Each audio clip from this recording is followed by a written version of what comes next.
¿Cuánto es? Cuando la pese te digo. No, porque es para un amigo y te lo transfiere él. Ah, bueno, dale, ya te digo. 379.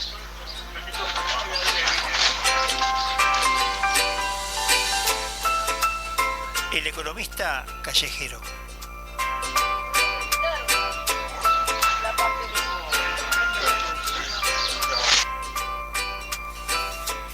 Buenas tardes, audiencia. Buenas tardes, amigos de estudio. Empezamos una nueva sesión de El economista callejero. Quien les habla, Heraclio Lavandera. Tiene gusto presentarles aquí a quienes hoy me acompañan acá. Néstor Grajales, nuestro eterno compañero y amigo de aventuras radiales. Henry Tejera, que es nuestro experto opositor de temas tecnológicos. Hoy Ricardo Sclavi no está en el estudio, pero va a estar en audio, va a estar transmitiendo por teléfono. Está Laurita Durán, Ana Laurita Durán, nuestra jefa de conexiones de internet, que transmite por Instagram, ¿verdad, Laurita? Estamos en Instagram. Instagram, perfecto. Bueno, hoy tenemos una jornada interesante para analizar, con varios tópicos, pero aunque sea, vale la pena arrancar con un audio que estuvo circulando en estas horas, que vale la pena escucharlo para tener una idea de la tónica que está teniendo la información en momentos en que paradojalmente hay poca información. Al audio, por favor. No, Odone hizo una propuesta y hizo un planteo, yo diría, de carácter personal, el cual yo no comparto la desindexación de salarios. Si usted quiere que se lo diga, se lo voy a decir. Yo no la comparto. Y la propuesta que va a llevar adelante el Poder Ejecutivo va a ser la defensa del poder de compra de los salarios, que es lo importante y relevante. Y más en un momento donde tenemos inflación baja. ¿Cómo se maneja eso en la interna del Poder Ejecutivo cuando un ministro de Economía dice eso y bueno, y usted como secretario de la Presidencia señala que no lo comparta? ¿Cómo se acompasa la necesidad con la intención política? Porque la libertad es libre y todos pueden dar su opinión, pero después el Poder Ejecutivo resuelve cuando se junta el Consejo de Ministros y envía o enviará en su momento una pauta salarial. Entonces en el Consejo de Ministros se pueden discutir un conjunto de alternativas y distintas propuestas. Unas serán mejores, otras serán peores, pero en los gobiernos se expresan por las acciones que hacen, no por lo que comunican. Entonces, por tanto, nosotros nos vamos a expresar con las acciones, y las acciones van a ser, en su momento, estas que le estoy planteando. ¿Cuál es el cometido por el cual no comparte usted eso? Porque hay que defender el poder de compra de la gente. Que la prioridad de aumentos salariales tiene que estar focalizada en los salarios sumergidos, creo que es evidente por todos. Porque hay personas que están ganando menos de 25.000 pesos por mes y es muy difícil llegar a fin de mes. Ahora, yo no le puedo pedir a una persona que gana 50.000 pesos, decirle que como mi prioridad es los 25.000 pesitos, va a perder salario. No puede perder salario. Porque con 50.000 pesos también está difícil vivir. Por tanto, lo que nosotros estamos planteando es que vamos a defender el poder de compra de los salarios. Eso quiere decir que nadie va a perder salario, salvo situaciones excepcionales en donde, por ejemplo, hay acuerdo entre las partes. Ahora estamos hablando de la industria. Hay algunos sectores industriales donde los trabajadores y las trabajadoras, junto con los empresarios, han resuelto algunas rebajas salariales para sostener el proceso, ¿verdad? Salvo esos acuerdos tripartitos, pero para nosotros defender el poder de compra de la gente es la clave, es que nadie pierda ingresos. Criticamos con mucha fuerza, cuando éramos oposición, la rebaja salarial y criticamos con muchísima fuerza lo que ha sido la política económica del actual gobierno, que significó que los trabajadores tuvieran que pagar la crisis porque no hubo incremento ni defensa del poder de compra. Por tanto, llegamos al gobierno con un compromiso claro de que no pierda poder de compra el salario. Sánchez.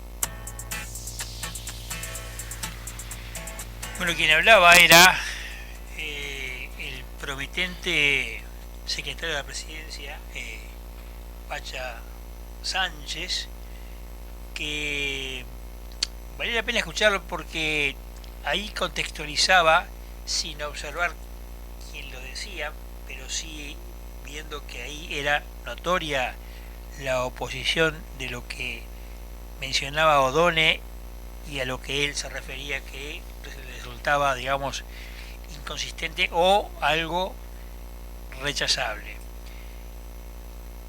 Creo que la tónica de esta semana, de estos días, ha sido justamente este tipo de declaraciones, esta declaración que acabamos de pasar, que Camila pasó, gracias Javier, precisamente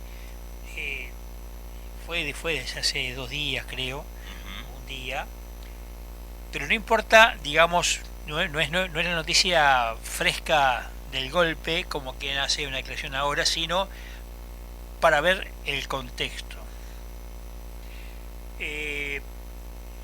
Simultáneamente, por ejemplo, han habido otras declaraciones, por ejemplo, sobre el tema de esto creo que fue hoy, y hoy fue el también promitente director de la Oficina de Planeamiento y Presupuesto del futuro gobierno de Orsi, el ex rector universitario Rodrigo Garín, donde a él le preguntaron los periodistas qué opinaba de la propuesta de Orsi de desindexar los salarios. Es decir, para hacerlo más claro, lo que planteó Orsi hace algunos días y fue comentario de este programa en la edición anterior, fue separar, cortar el anclaje que tiene la evolución de salarios a la evolución de la inflación. Eso, que es un viejo reclamo que luego se arregló como un criterio instalado ya y que se lleva adelante en las negociaciones de los consejos de salario, porque si la inflación sube más rápido que los salarios, obviamente el poder de compra se deteriora. Orsi hizo un planteo, perdón, Orsi no, el Sánchez. promitente ministro de Economía de Orsi, O'Donnell fue el que hizo el planteo de desindexar. hizo el planteo de desindexar. Y Sánchez se opuso a ese planteo. Y Sánchez es un ejemplo de uno de los, por ejemplo, Rodrigo Garín no se anima a comentar, hoy, esto pasó hoy, no se animó a comentar qué significa este tipo de planteos. Saber sabe. Sí, me parece que sabe, pero algo sabe el hombre. No tomó partido porque fue rector de la universidad. Porque en el fondo se trata de un problema muy sensible, cuya definición puede costar la cabeza de más de uno, claro, para empezar el que la declare. Porque esto, Heraclio, buenas tardes y buenas tardes a la audiencia, esto no es un problema puramente económico. Hay un trasfondo político acá, un problema político e ideológico inclusive, ¿no? Atrás de esto. Imagínense si el futuro secretario Sánchez está en contra, ¿qué opinará el futuro ministro de Trabajo sobre este tema, ¿no? O sea que si nos ceñimos digamos, al derrotero ideológico del futuro ministro de Trabajo, me imagino que debe estar en contra también. O'Donnell tuvo algún gesto sobre este asunto y que consistió en conversar, mantener un encuentro con el promitente ministro de Trabajo del gobierno de Orsi, Juan Castillo. Exacto. No sé con qué éxito o con qué nivel de fracaso, no pero no se sabe. Pero lo cierto es que este planteo estuvo y la única señal clara de que no hubo respuesta de cómo se saldó esa conversación. En general, cuando las cosas salen bien o hay acuerdo, dicen, bueno, sí hubo acuerdo. En este caso no fue el caso. Por tanto, uno podría inferir que eso sea un elemento que genere rispideces en la futura gestión. Y convengamos, seguimos estando en el tiempo en que todavía no tenemos gobierno de Orsi. Todavía estamos en los prolegómenos del mismo. Y bueno, ya vemos las líneas de tensión que se están planteando en esta nueva administración. A mí me gustaría, Heraclio, hacer paralelismo entre los dichos del señor Sánchez y con la realidad que hemos vivido en los últimos años, en el transcurso de este gobierno que está terminando. Y no es una defensa del gobierno lo que voy a hacer, es un análisis de hechos constatables, perfectamente constatables. El señor Sánchez alude a que no van a permitir que baje el poder de compra de los salarios, etcétera, etcétera, etcétera.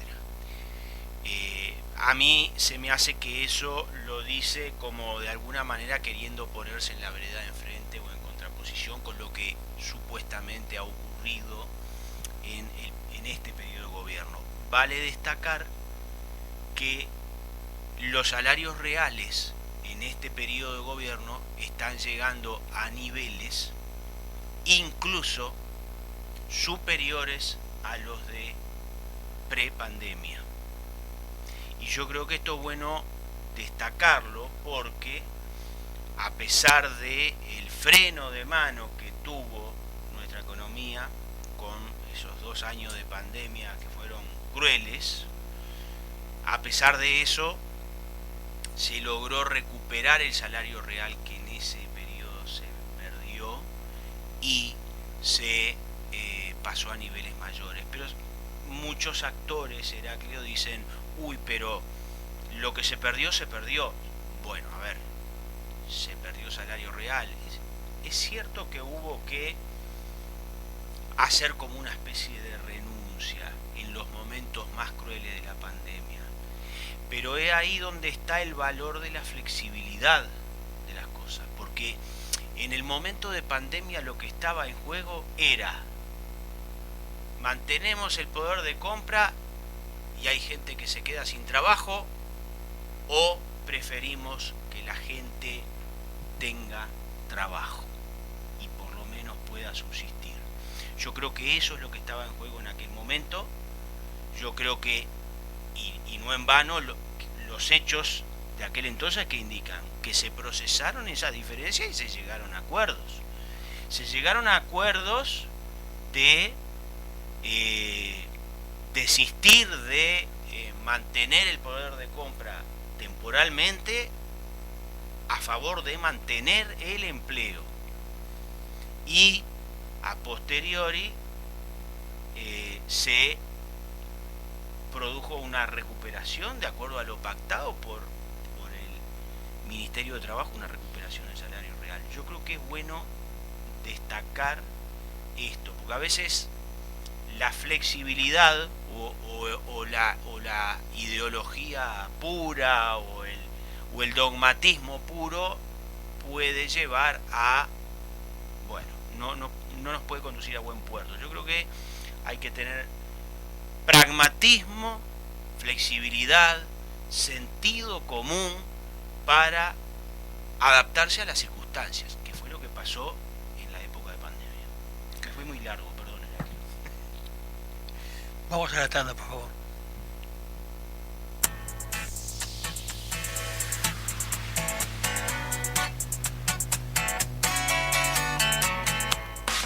Tus avis no te dejan a pie. Presenta tu cédula y canjea 50 avis por una chance para participar del sorteo de 2 autos eléctricos BYD, 19 motos Anela.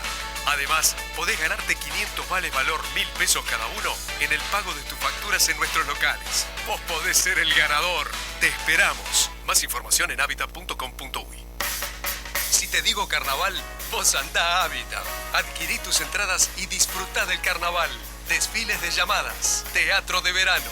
Te esperamos en cualquiera de nuestros locales Habitat de todo el país.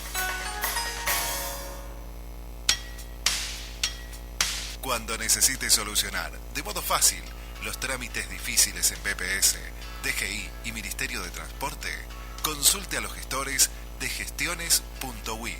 El mejor método para evitar dolores de cabeza y malestares a la billetera. Consulte su problema por Instagram a la cuenta @gestiones.ui o por correo electrónico a gestiones.ui@gmail.com. Esta gente hace fácil cualquier trámite difícil.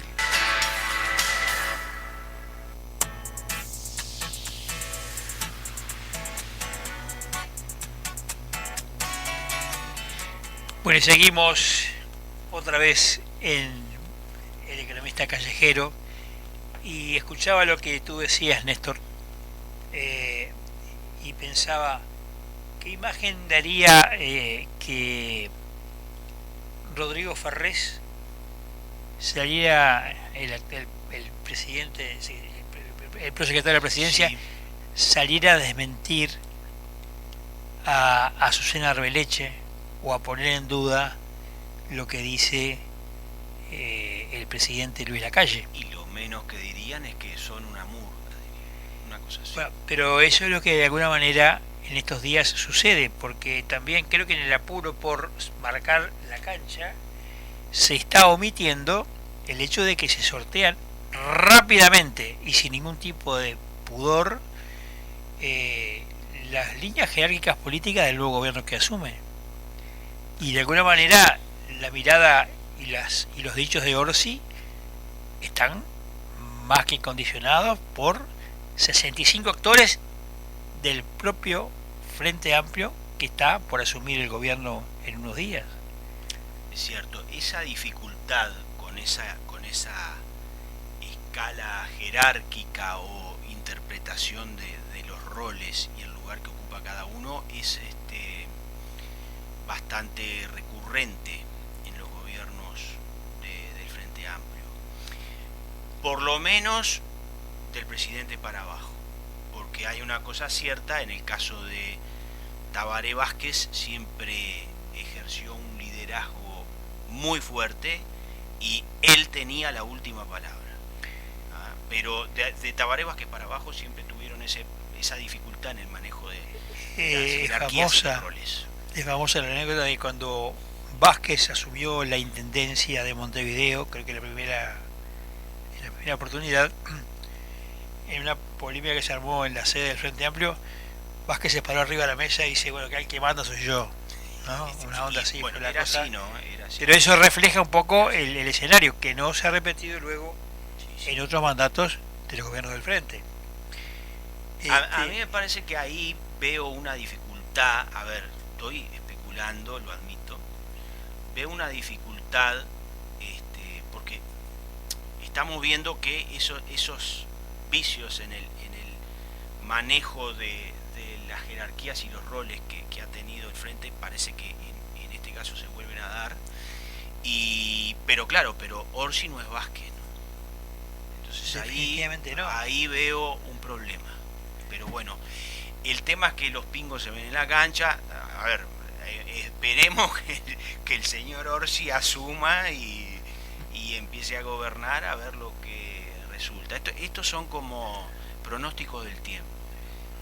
Hay datos que son anécdotas, pero que de alguna manera están también jugando en el bolillero. Circula por internet una encuesta de cuánto tiempo va a durar O'Donnell en la presidencia, en la construcción económica del país.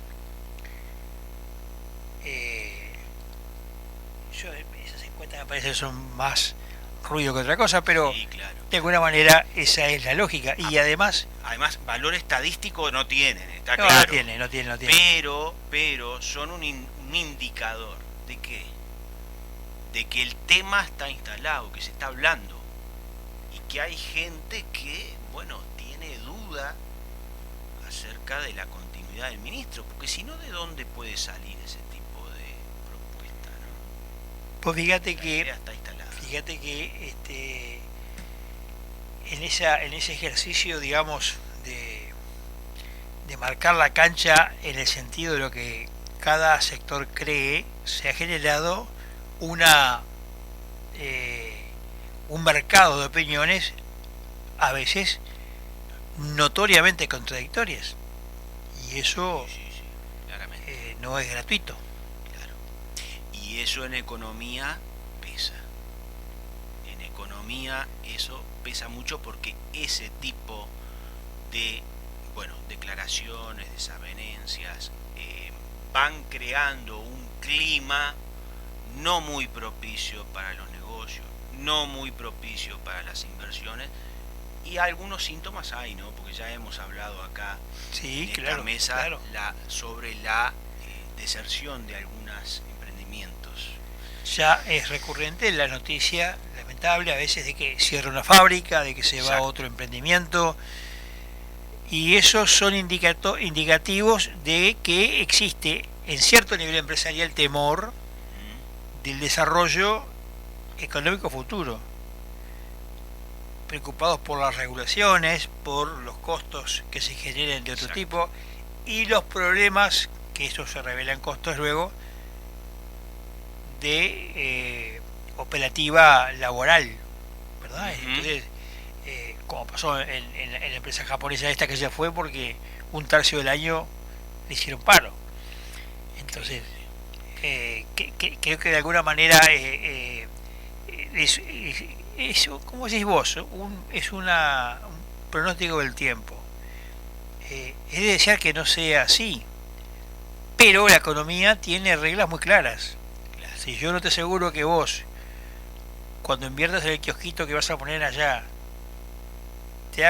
te pongo calles y te pongo luces y te pongo semáforos y cuido el lugar donde estás y te genero problemas, bueno, el que va por el kiosquito lo piensa dos veces y dice, bueno, mejor cambio de lugar. Y Y no eso es un solo poco- temas de infraestructura, Heraclio, cuestiones de ambiente de negocios, de ambiente de trabajo, de estabilidad institucional. A ver, yo no voy a decir lo que desde otro lado hemos escuchado muchas veces. Uy, acá está en juego la democracia, la estabilidad institucional. A ver, no seamos dramáticos. Lo que estamos diciendo es, acá se pueden generar problemas de estabilidad que afecten, de estabilidad en el clima, ¿sí?, de negocio, que pueden afectar. No, y otras cosas más, porque no solamente es el clima de negocios. Vos fíjate una cosa, el país cuando emite deuda externa, cuando emite deuda, Claro. el Estado paga una tasa de interés. Eso es el costo del dinero que debe comprar el gobierno para poder pagar sus rojos, sus deudas, sus agujeros negros financieros. La tasa de interés, que es el precio del dinero, no es algo fijo, sino que varía de acuerdo al mercado. El mercado toma datos de la realidad para fijar la tasa de interés. Hemos sentido hablar más de una vez el famoso investment grade, el grado inversor, Cierto. en fin, todo eso. Ujú. El riesgo país. ¿Para qué sirve todo eso? Sirve para que quienes prestan dinero, y su negocio es vivir de prestar dinero, y uno es víctima de esto o usuario de esto, como cuando uno usa una tarjeta de crédito, al igual que un país cuando usa deuda, en realidad los prestadores de dinero miran tu nivel de riesgo de cobro en base a esas condicionantes. Entonces no es solamente el nivel de negocio, porque el negocio te da impuestos y el impuesto te da una caja mejor para el gobierno.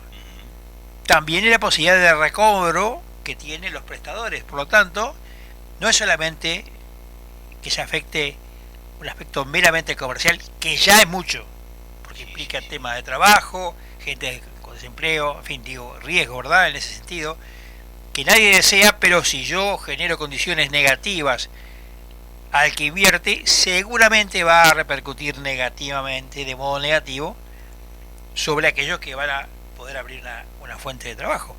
Pero además también los países terminan afectados. Claro. Y el riesgo país subirá y el nivel de riesgo de cobro de las deudas subirá. Y entonces cuando las deudas se reciclan, los gobiernos emitan nuevas deudas para pagar la deuda que se cancela, pero yo tendrá que venderla a otra tasa de interés más alta, más cara. Por lo tanto, el repago va a ser más caro. Entonces, es una cadena que no se termina en una declaración mal hecha, inoportuna, o que genere temor en aquellos que están operando en la economía nacional y en las finanzas de la nación. Es algo que se repercute a muchos niveles, y eso a nivel de la gente común, como todos nosotros, es poner en riesgo el lugar donde trabajamos, el lugar donde podemos comprar bienes de uso, la canasta familiar se va a encarecer. Entonces digo, es toda una cadena. La economía no es algo aislado, no es un eslabón aislado, es una cadena, realmente una cadena donde cada eslabón hace a la historia de la cadena.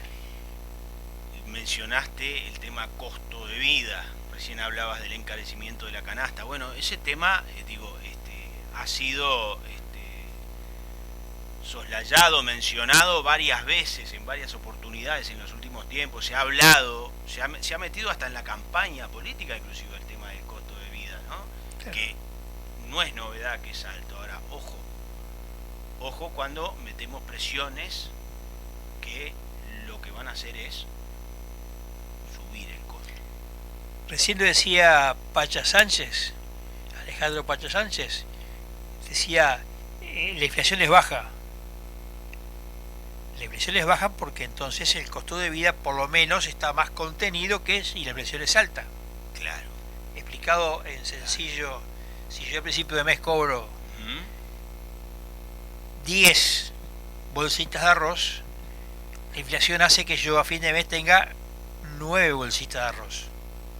Eso es la inflación. Exacto. Que el poder de compra de la plata que uno tiene, el dinero que uno recibe, pérdida de poder de compra, tenga menos accesibilidad de cosas, ¿sí?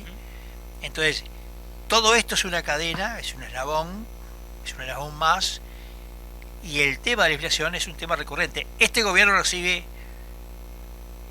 un escenario con baja inflación. Lo reconocen todos.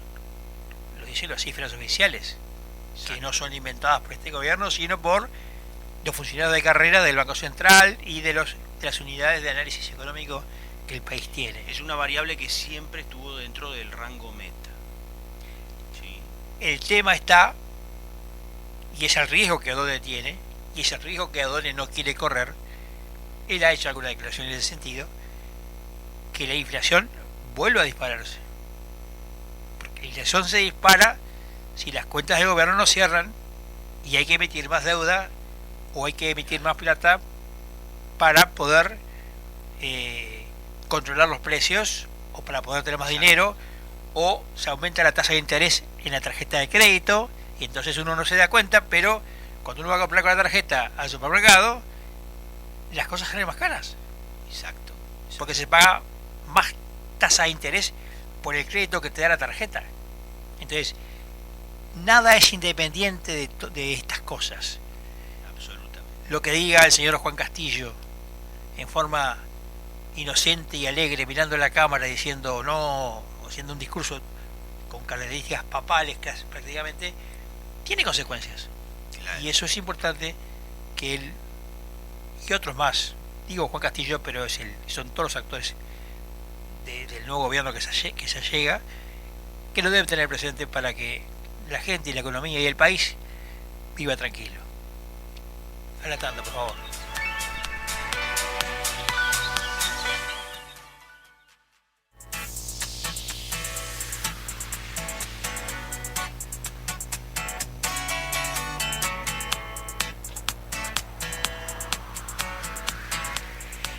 Tercer bloque del economista callejero, siempre como suele suceder acá en el estudio, seguimos debatiendo cosas, la gente que nos sigue por Instagram están al tanto. Claro, siempre hay cosas para seguir, las fuera cosas del para aire, seguir creciendo. Y las seguimos a través de Instagram o de la red de turno que estemos, hoy estamos en Instagram, siempre se sigue hablando de los temas, ¿no? Bueno, y hoy te comentaba al principio que no se acompaña físicamente a Ricardo Esclavi, pero sí espiritualmente. Sí, espiritualmente y sí grabadoralmente. Por acá. Y por Muy ahí. bien, muy bueno, bien, muy bien. Y sí, porque él nos ha dejado unos audios. Hoy está de viaje y por el interior, seguramente buscando lugares para comentarnos sobre el turismo que visitando se viene y probando. que visitar, sí, que visitando y probando. Así que Ricardo supongo que estará disfrutando de ese viaje. Pero bueno, en cabina tenemos la sucesión de sus audios, así que por favor. Muy buenas tardes, estimada audiencia. Hoy vamos a hacer un viaje hacia el norte del país, al departamento más grande, a Tacuarembó.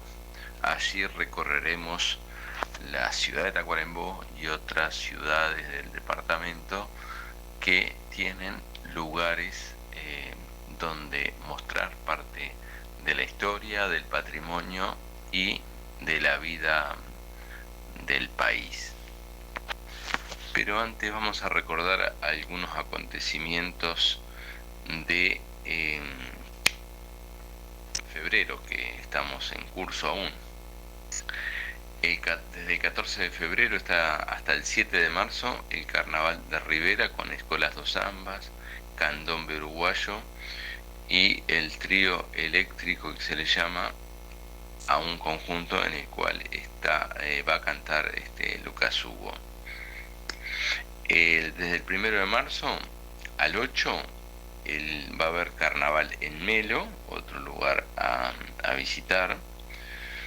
Después el 6 de marzo en la ciudad de Colonia va a haber un acontecimiento musical o de ópera, ya que está Plácido Domingo en ese lugar y va a ser un buen momento para visitar Colonia del Sacramento.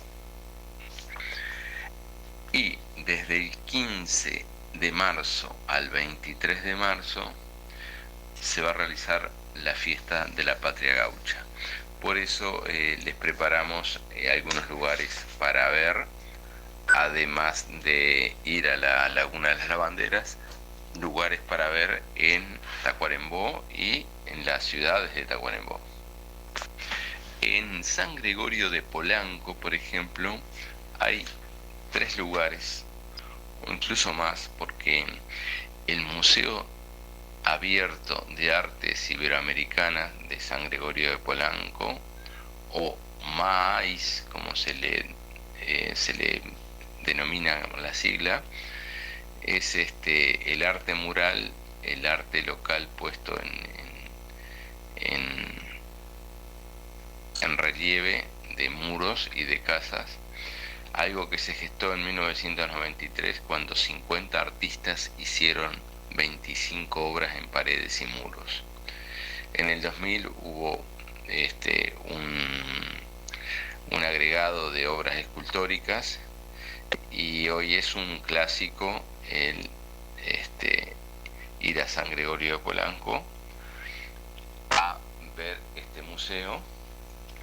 También hay otro museo dependiente también de la Intendencia de Tacuarembó, que es un viejo almacén de ramos generales, se llama Casa Muga, ya que Muga era el apellido del comerciante del lugar, quien en vida recogió más de 400 piezas arqueológicas y bueno, terminado ese lugar, que es un viejo almacén de ramos generales, se dejó como parte de la vida histórica de la ciudad esas 400 piezas arqueológicas y indumentaria y valores comerciales de la época. Eso todo se debe a Segundo Andrés Muga Prieto, llamado Pocho Muga, en la calle Pedro María Chiesa, esquina Dr. Yamandú Gamba. Y también en el mismo San Gregorio de Polanco hay un lugar que se llama Museo Municipal de las Bochas. Sin embargo, es un lugar privado, pero que se puede hablar con su encargado, dueño Juan Manuel Méndez, quien tiene ahí fósiles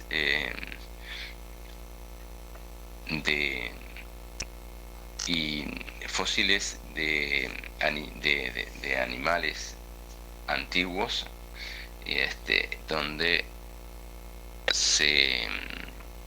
donde han ido paleontólogos de otros países a ver esas piezas que fueron recolectadas a las márgenes del río Negro, entre el río Tacuarembó y Durazno. Y bueno, y ahora vamos a la ciudad de Tacuarembó.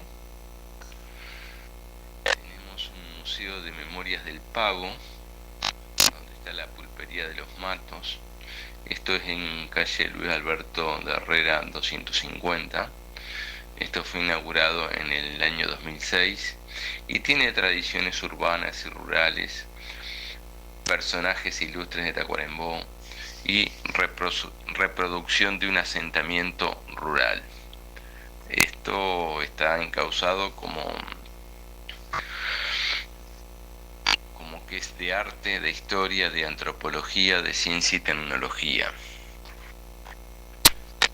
Después hay un museo histórico particular porque es del Regimiento de Misiones de Caballería Blindada número 5 y está en la ruta 5, kilómetro 395, dentro de un predio militar. Es público el museo, es de historia, y en el lugar se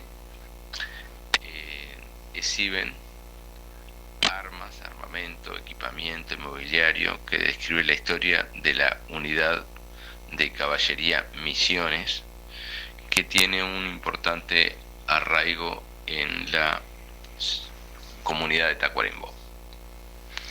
El Museo del Indio de Tacuarembó está en la calle General Artigas 256, es dependiente de la Intendencia de Tacuarembó. Hay colecciones líticas más importantes de la región. Fue creado en 1941 por Washington Escobar, destacado investigador local, que fue habilitado al público en 1943, y desde el año 1953 el acervo de colecciones de piezas prehistóricas, herramientas, puntas de proyectil, boleadoras, rompecabezas y cerámicas está en custodia de la Intendencia de Tacuarembó. Básicamente es arqueología e historia lo que brinda este museo de Tacuarembó, que se puede alternar con la fiesta de la Patria Gaucha. También está el Museo del Gaucho. Anteriormente estaba junto al Museo del Indio y ahora está separado, donde hay colecciones gauchescas, sables, lanzas, facones. Esto es público y está en la calle 25 de Mayo 159 de Tacuarembó.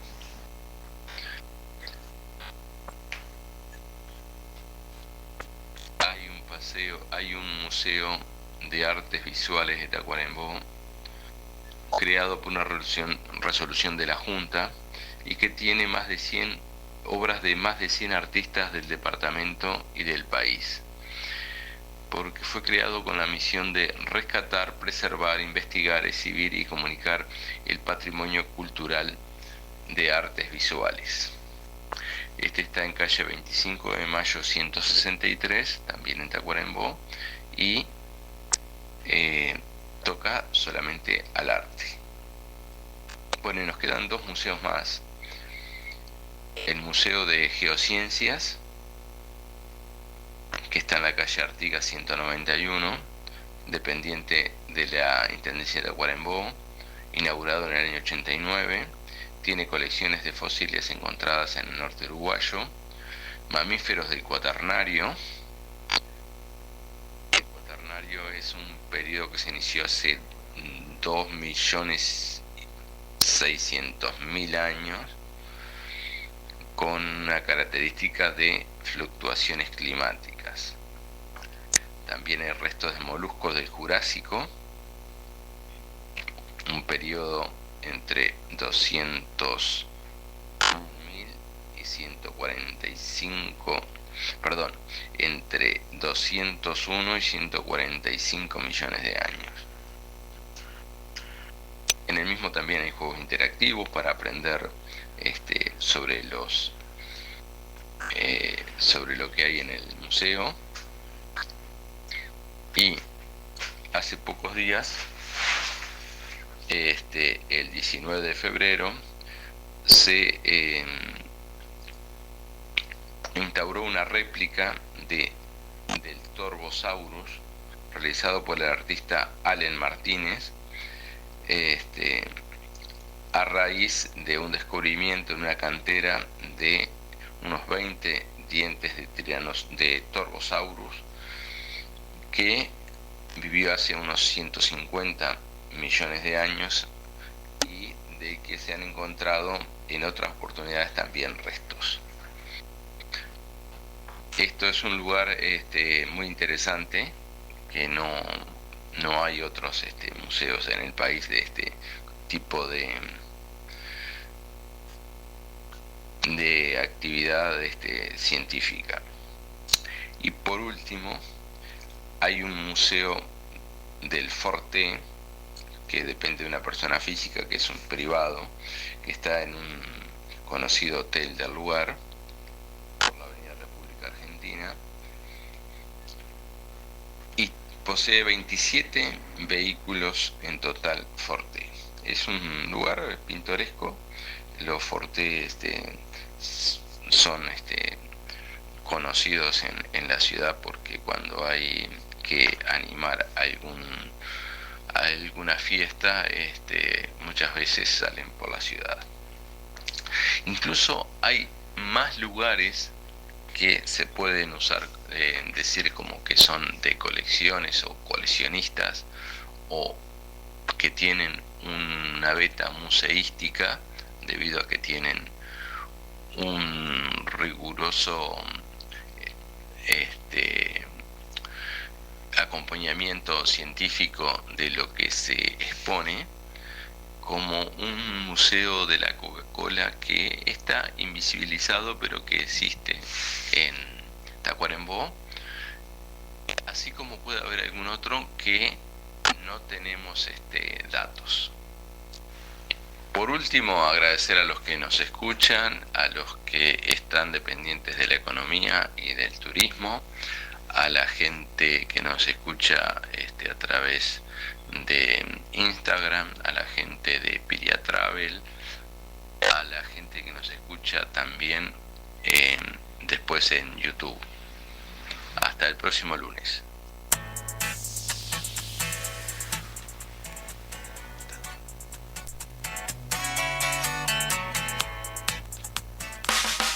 Avis no te dejan a pie. Presenta tu cédula y canjea 50 Avis por una chance para participar del sorteo de 2 autos eléctricos BYD, 19 motos Anela.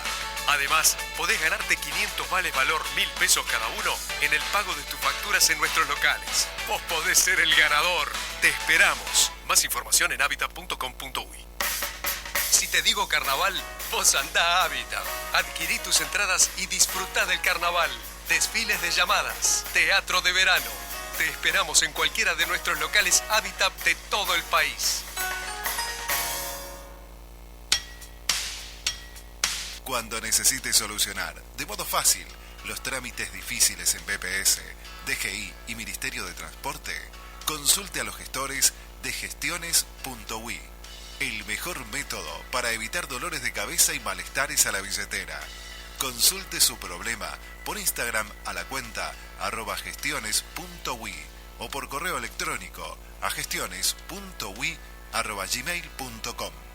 Esta gente hace fácil cualquier trámite difícil.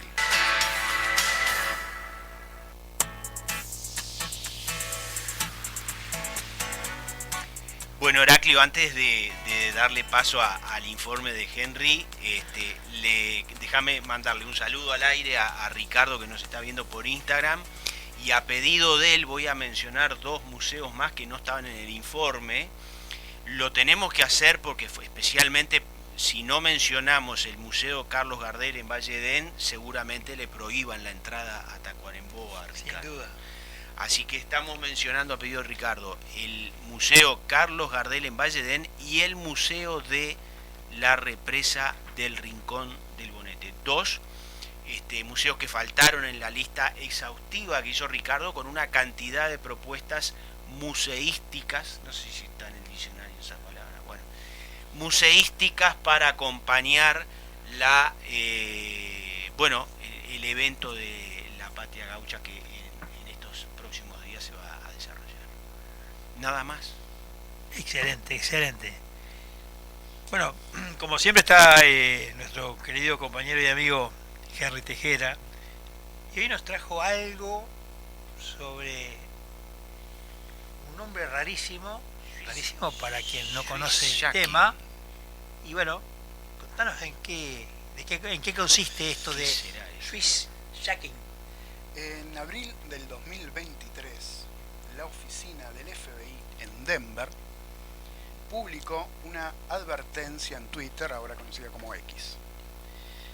En esa advertencia se podía leer lo siguiente: evite el uso de estaciones de cargas gratuitas en aeropuertos, hoteles o centros comerciales. Los ciberdelincuentes han descubierto formas de utilizar puertos USB públicos para introducir malware y software de monitoreo en los dispositivos. Lleve su propio cargador y cable USB y utilice en su lugar un toma corriente.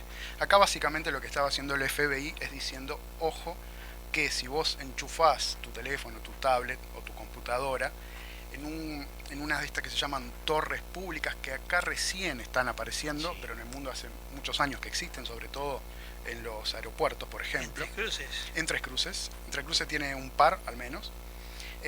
Puede existir el peligro de que algún ciberdelincuente te meta algo que no querés, un virus, etcétera. Exacto. Qué paranoicos los del FBI, ¿no? ¿O no tanto? Más o menos. Algunos se rieron, otros no tantos. Pero en realidad esta historia comienza mucho más atrás. Comienza en el año 2011 en una conferencia muy conocida que se hace desde el año 1993 en Estados Unidos, que se llama DEFCONF, que básicamente es un grupo de especialistas en ciberseguridad, hay gente también del gobierno, hackers, que lo que hacen son dar presentaciones. En esta conferencia, un grupo de investigación de seguridad lo que hizo fue crear una torre de carga pública y ponerla a disposición de los asistentes. Si bien no aconsejaría en una conferencia de hackers conectar nada a ningún lugar, hubieron 362 personas que lo hicieron y por suerte los investigadores fueron muy amables y simplemente crearon una aplicación que te advertía en tu teléfono, mirá que podrías haber sido hackeado. Esto lo recogió un periodista que se dedica, un norteamericano que se dedica específicamente al área de ciberseguridad y tecnología, pero sobre todo ciberseguridad, que se llama Brian Krebs. Él lo publicó en su blog personal y ahí fue donde acuñó lo que hoy ya es un término conocido en el mundo de la ciberseguridad, que es Swiss Jacking, que quizás la mejor traducción en español es ataque por carga USB. Ahora, ¿esto es un mito o es una realidad? Fue una realidad seguro hace 10 años atrás. Yo acá tengo un teléfono, que es un Android. Este teléfono tiene 14 años, es un HTC Spire, que tiene una versión de Android 2.333. Esta versión, este celular, específicamente con esta versión de Android, cuando vos la conectás a un teléfono, no te pide que autorices a la computadora en que la estás conectando, por ejemplo, no te pides que le hagas una autorización, es decir, no necesitas que vos confíes en la computadora a la cual estás conectando. ¿Qué implica esto? Que un ciberdelincuente, usando librerías que están disponibles para todo el mundo, en el caso de Android hay una que se llama ADB, en el caso de iOS hay una que es Libby Mobile Device, que lo que te permite hacer es interactuar con el dispositivo de forma programática, es decir, no necesita que un usuario esté en la computadora para hacerte nada.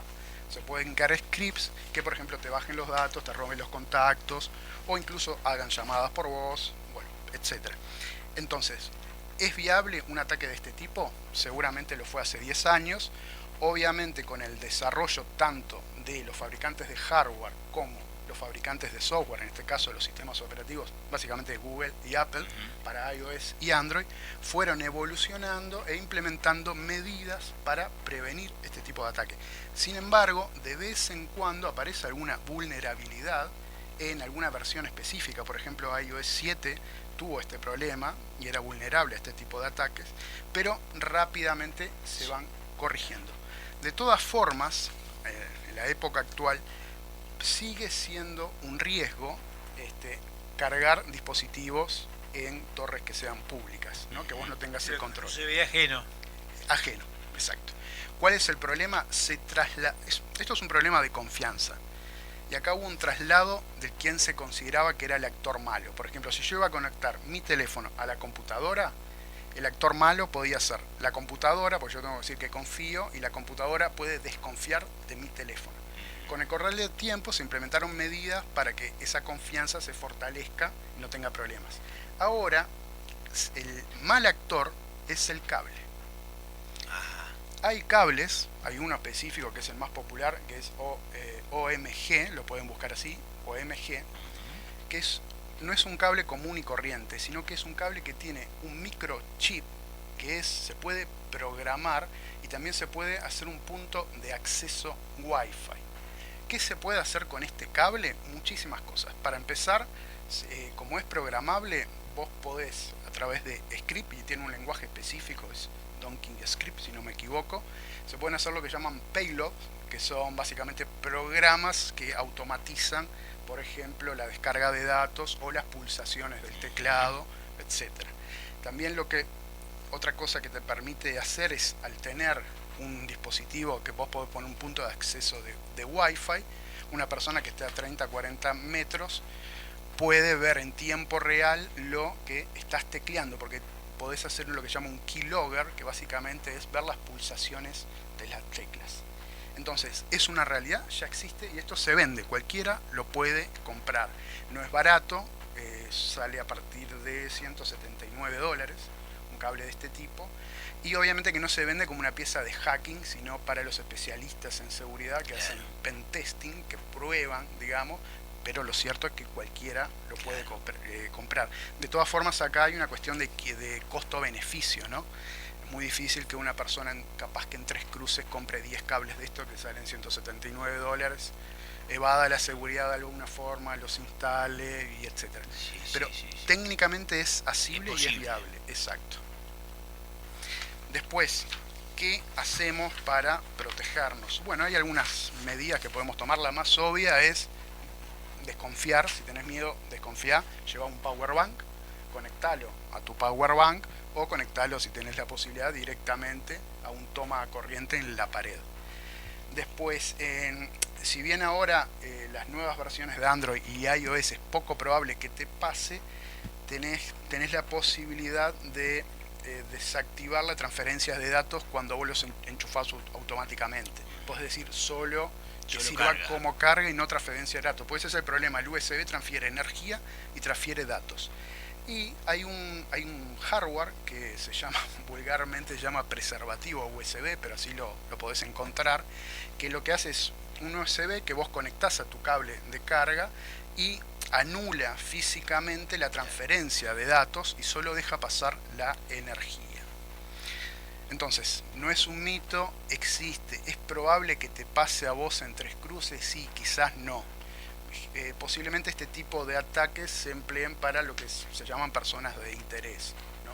Ya a nivel de gobierno, lo que es espionaje industrial, etcétera. Pero eso, a ver si entiendo bien, si yo llevo mi cable de conexión al portal que tengo allí de energía en 3 cruces, supongo que no pasa nada, ¿no? Es muy probable que no. De todas formas, si es un teléfono viejo como este, justo un hacker en 3 cruces quiere hacer un experimento, podría llegar a hacerlo. Claro, sí, pero es probable que no. Bueno, va por 3 cruces, ¿no? No voy por 3 cruces. Llevo mi cable, mi power bank. ¿Sabés cómo el cable OMG, decía Henry? Viste que todas las cosas que podés hacer con ese cable, ¿no? Sí. Bueno, ¿sabés cómo se llama OMG? Oh my god. Todas las cosas que podés hacer con un cable. Bueno, o mi Dios, para los que no Sí. Hoy, entienden el inglés. Henry no deja cabo suelto, nos está desasnando y contando acerca de todos los posibles riesgos de seguridad que cualquier usuario común, cualquiera de nosotros podemos tener interactuando con estos dispositivos electrónicos que tan metidos en la vida cotidiana de todas las personas están, ¿no? ¿Cuán importante es lo que vos, Henry, estás haciendo de divulgar conocimientos que son técnicos pero que están al alcance del público? Porque esta tecnología está instalada ya en la vida de todos los uruguayos, de toda la gente. Hay más, creo que el doble de dispositivos electrónicos que personas en Uruguay. Y convivimos con estos peligros. No tenemos lugares donde saber cuál es el riesgo o cuál es la cura del riesgo. Así que siempre gracias por tus intervenciones tan inteligentes, Henry. Un placer. ¿Y se nos fue la hora? Heraclio, se nos fue la hora. Tenemos un lugar donde enterarnos de estas cosas, acá, en el Economista Callejero. No cabe duda que eso es una de las secciones más interesantes que hemos instalado en esta hora que se hace todas las semanas desde Radio Fénix.